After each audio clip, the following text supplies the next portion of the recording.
저는 자세한 내막은 모릅니다. 하지만 이건 확실합니다. 아이돌 음악에서 이런 식으로 풀어낼 수 있다는 건 정말 멋진 일이라고 생각합니다.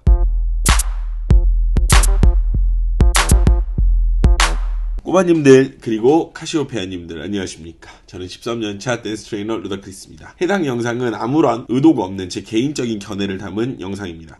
카시오페아 팬덤에게 큰 빚을 진 루다크리스입니다, 여러분. 또다시 이야기를 한번 드리면 작년 이맘쯤에 만들었던 이제 트루스 영상이 처음으로 조회수가 1000을 넘어서 채널의 희망을 보고 더 열심히 할 수 있게끔 저 스스로가 채찍질을 해서 지금의 채널이 있을 수 있었던 것 같습니다. 카시오페아 분들이 아니셨다면은 이 채널도 없었을 거라고 저는 생각을 하기 때문에 또다시 한번 감사 인사를 드리고 시작하도록 하겠습니다. 거두절미하고 바로 이야기를 드리겠습니다. 안무가 멋있고 동방신기가 멋있고 뭐 그런 것보다 저는 이런 태도 자체가 너무나 멋있다라고 생각합니다. 아이돌의 기본 이미지라 하면 우리가 예쁘고 뭐 내숭 떨고 하고 싶은 말도 없고 뭐 그런 것이 대부분이었는데, 아이돌로 시작했던 이들 5명 동방신기라는 엄청난 틀을 깨고 새로운 도약을 시도하는데 시작을 디스곡이라 그래야 되나? 약간 그런 걸로 시작을 했다는 점은 정말 놀랍지 않을 수 없는 행보입니다. 오늘은 존나 멋있는 동방신기의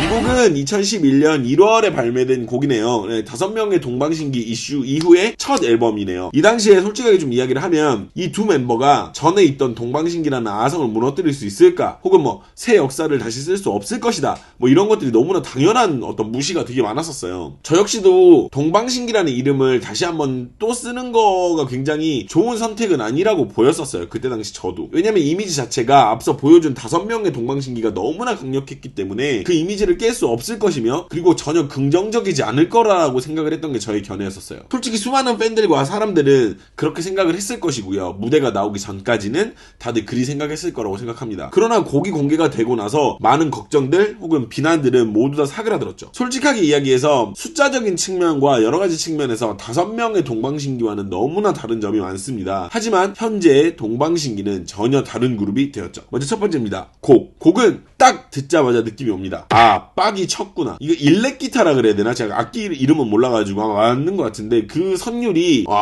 해당 곡은 굉장히 도끼를 품고 있는 느낌을 준다라는 거죠.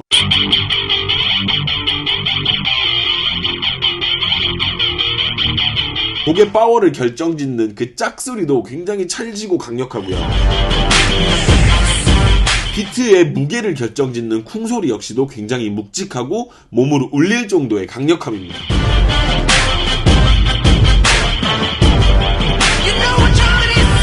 가사를 안 들어봐도 뭔가 굉장히 강한 내용이라는 거를 짐작할 수 있다는 거죠. 하지만 그와는 별개로 많은 사람들이 걱정하던 부분이 있었어요. 여러분들도 대충 감이 오시나요? 윤호의 보컬 관련된 문제였는데, 이 부분에 대해서 제가 먼저 앞에 설명을 하나 드릴게요. 왜 이런 실험이 있었어요. 개미를요 100마리를 두고 한 통에 놓고 일을 시켰더니 30마리만 일을 했대요. 그래서 또 다른 상자에서 100마리 역시 또 30마리만 일을 하고요. 그런 식으로 해가지고 3통에서 일을 시켜가지고 일했던 30마리를 한 통에 모아서 일을 시키면 상식적으로 90마리가 일을 하는 그런 그림을 우리가 생각을 하잖아요. 근데 결국 그 안에서도 30마리만 일을 했대요. 그러니까 이 얘기를 왜 하냐면, 동방신기라는 보컬이 굉장히 훌륭했던 5인조 그룹에서 윤호가 할 수 있었던 일이 크지 않았을 거예요. 보컬적으로요. 왜냐면 다른 사람들이 하니까 굳이 자기가 할 필요도 없었겠죠. 물론 어느 정도 연습은 했겠지만 할 사람이 있으니까 이제 덜 할 수밖에 없는데, 이제 나머지가 이제 떠나가고 난 뒤에 굉장히 부담스러울 만한 2인조 앨범을 준비하는 과정에서 윤호가 느꼈을 부담감은 저도 감당이 안 될 것 같아요. 그런 감정은 진짜로 저 같아도 그럴 것 같아요. 사람들은 망할 거라고 조롱은 하지, 혹은 또 본인은 보컬을 하던 멤버도 아니야. 근데 곡에서 비중은 점점 늘어나고 가창력은 더 필요하고 얼마나 부담스러웠을까 생각을 해보면 저는 실은 가늠이 잘 안 돼요. 근데 위기는 곧 기회가 맞습니다. 그는 그 상황을 기회로 만들어냈고요. 지금도 활동에 전혀 지장이 없는 보컬 실력을 가지고 있어요. 방송에서 보여주는 열심히 사는 그의 삶의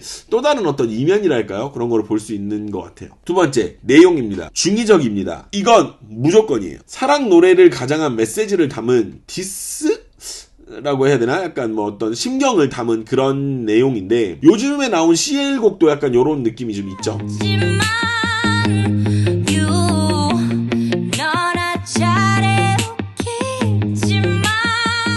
구체적인 내용은 뭐 너와 이별한 뒤에 뭐 너는 행복해라 뭐 잘 살아라 이런 의미를 담고 있는 것 같지만 정말 교묘하고 영리하게 전 멤버 그리고 상황들에 대해서 이야기를 하고 있죠. 아니라고 해도 이건 아닐 수가 없어요. 솔직히. 저는 그 점에서 이 곡이 되게 멋있는 곡이라고 생각을 합니다. 정말 추하지 않게, 자극적이지 않게, 그리고 신사적으로 메시지를 싹 전달을 하고 있죠. 실은 비슷한 전례가 있어요. JTL의 경우인데요. JTL의 곡에 노란하는 아이들 맞을 거예요. 아마 제목이. 그런 곡이 있어요. 근데 그 곡은 노골적인 디스를 하고 있으며 그 점에서도 굉장히 임팩트를 받기는 했어요. 근데 너무나 직설적이고 센스보다는 너무 감정 전달 위주라서 그리 멋있다라는 생각은 안 들었어요. 근데 뭐 이런 시도도 하네 이런 건 되게 좋다라고 생각을 했는데 뭔가 지금 해당 이런 곡처럼 멋있다라는 느낌은 안 들었었는데 이 곡은 진짜 버릴 구절이 하나도 없는 메시지와 중의적인 상황을 잘 풀어가고 있죠.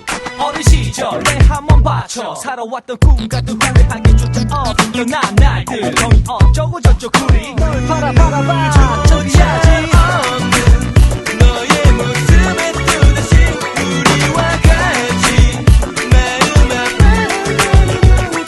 시작부터 기가 막혀요. 모두 끝나버렸다. 난 시작도 안 해봤는데 헤어져 버렸다. 난 이유조차 못해. 끝나버렸다. 난 시작도 안 해봤는데 헤어져 버렸다. 난 이유조차 못했고. 주변 사람들 모두 하나같이 날 보고 너 왜 그래 난 이미 나쁘다. 주변 사람들 모두 하나같이 날 보고 너 왜 그래 난 이미 나쁜 놈. 툭 치고 들어오죠. 동방신기 입장에서는 이유조차도 제대로 듣지 못하고 일방적인 통보를 받았고 계속 동방신기를 유지한다는 입장에서 사람들에게 뭔가 배신자 같은 이미지를 받았을 거라고 생각을 해요. 괜히 이런 상황이 오면 우리 그런 거 있잖아요. 회사보다는 이렇게 나온 사람들이 약자로 표현이 되고 동정 요런이 만들어지거든요. 뭐 SM 나쁜 놈. 그리고 또 뭐 약간 좀 H.O.T 때도 약간 그랬었고 그러다 보니까 그런 부분들이 굉장히 힘들었으리라고 생각을 합니다. 넌 정말 예쁘지만 너무 다른 너의 속이 난 너무 두려워. 넌 정말 예쁘지만 넌 다른 나의 속이 난 너무 두려워.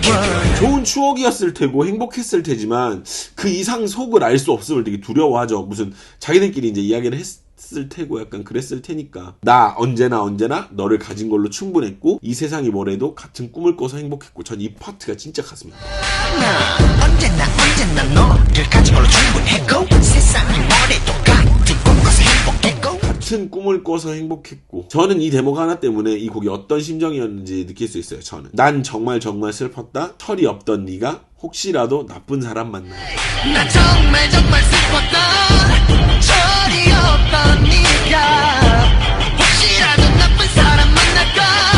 이 상황에서도 나쁜 사람을 만나진 않을까 걱정하는 그런 내용이 나오죠. 그러니까 다른 회사라든지 혹은 나는 이용하는 사람들을 걱정을 하는 그런 건데 알아요. 이쯤 알아요. 무슨 얘기를 하실지. 작사를 멤버들이 한 게 아니에요. 그건 알아요. 근데 이 모든 이야기가 묘하게 맞아들어가는 그런 상황에 전 참 마음이 좀 그래요. 사랑을 끝냈다. 널 보낸 가슴이 텅 비워졌다. 하지만 내 미래는 마치 일어나서 웃으라고 손짓한다.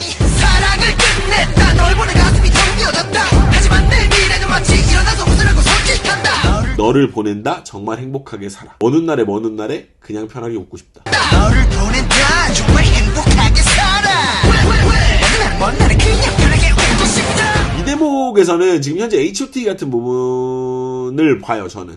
그러니까 물론 지금 현재 미키우찬 씨가 굉장히 좋지 않은 이미지기는 한데 나중에 편하게 술자리에서 5명이 모여가지고 이야기하는 모습을 사진으로나마라도 좀 보고 싶어요, 저는. 세 번째입니다. 당시. 이 이야기를 안 하고 넘어가기는 조금 아쉬울 것 같아서 제가 이야기를 하고 넘어갈게요. 많은 사람들이 그 당시에 SM을 욕을 많이 했었어요. H.O.T의 좋지 않은 결과를 그대로 답습을 하고 있었기 때문인데 그것도 정확히 인원도 정확해요. 아시죠? 2대3. 그리고 나온 3위는 또다시 팀을 재결성하는데 JTL과 같은 네이밍을 택한 것도 어쩜 그리 닮았나 싶어요. 그리고 이 똑같은 상황에서 같지 않았던 점 한 가지가 있는데 그게 뭐냐면 전처럼 개인 솔로 활동을 하게 만든 게 아니라 둘을 묶었다는 거예요.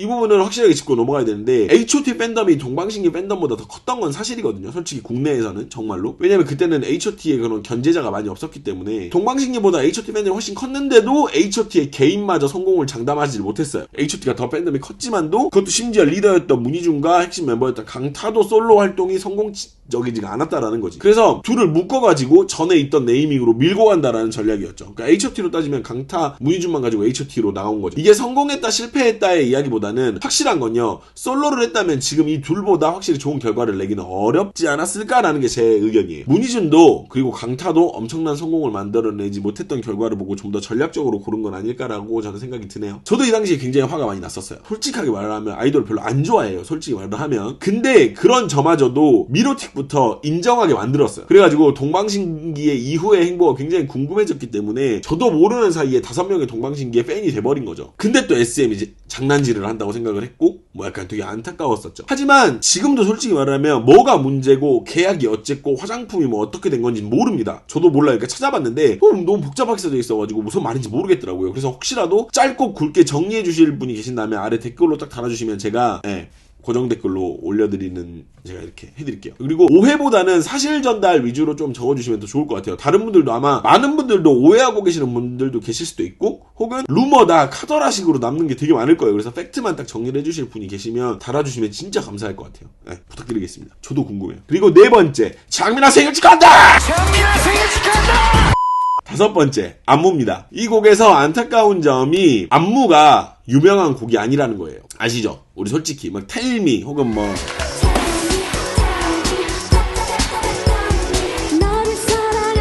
마지막 인사 뭐 이런 것처럼 안무가 유명한 곡이 아니라는 거죠.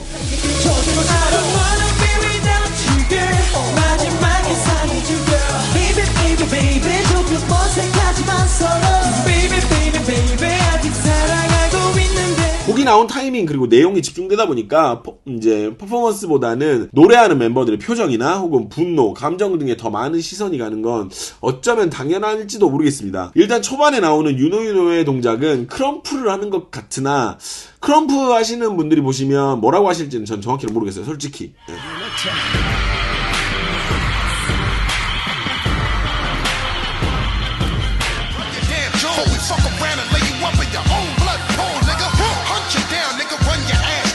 전반적으로 안무는 쿵과 짝소리의 크기나 파워 등을 표현하는데 포인트가 좀 있어요. 죄라면 하는 그 파트에 이후에 이제 뛰어서 이렇게 쫙 때리는 부분이라든지 혹은 이제 킵빌로우 부분에 쿵쿵쿵 잡는 이런 것들을 보면 알 수가 있어요.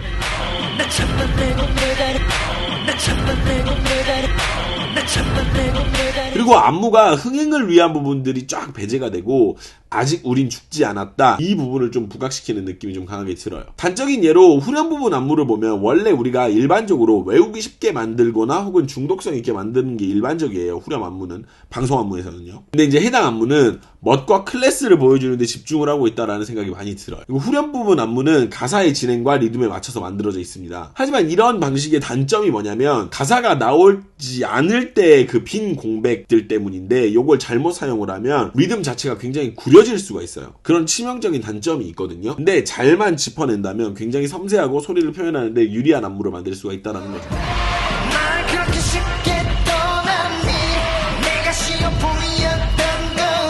그리고 2절에서 또 1절 후렴하고 또 다른 형태의 안무를 보여요.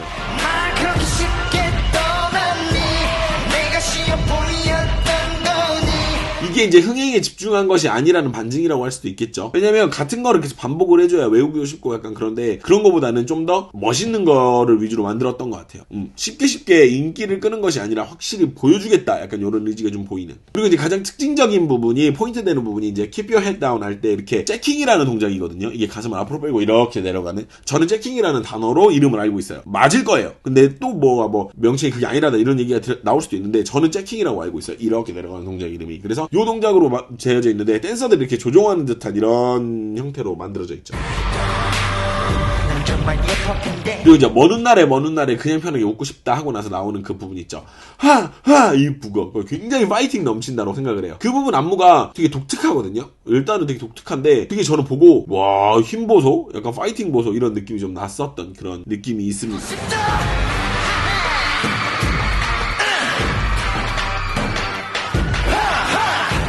네, 굉장히 우여곡절이 많았었던 동방신기 2인의 첫 곡이죠. 동방신기의 왜입니다. 같이 보러 가시죠.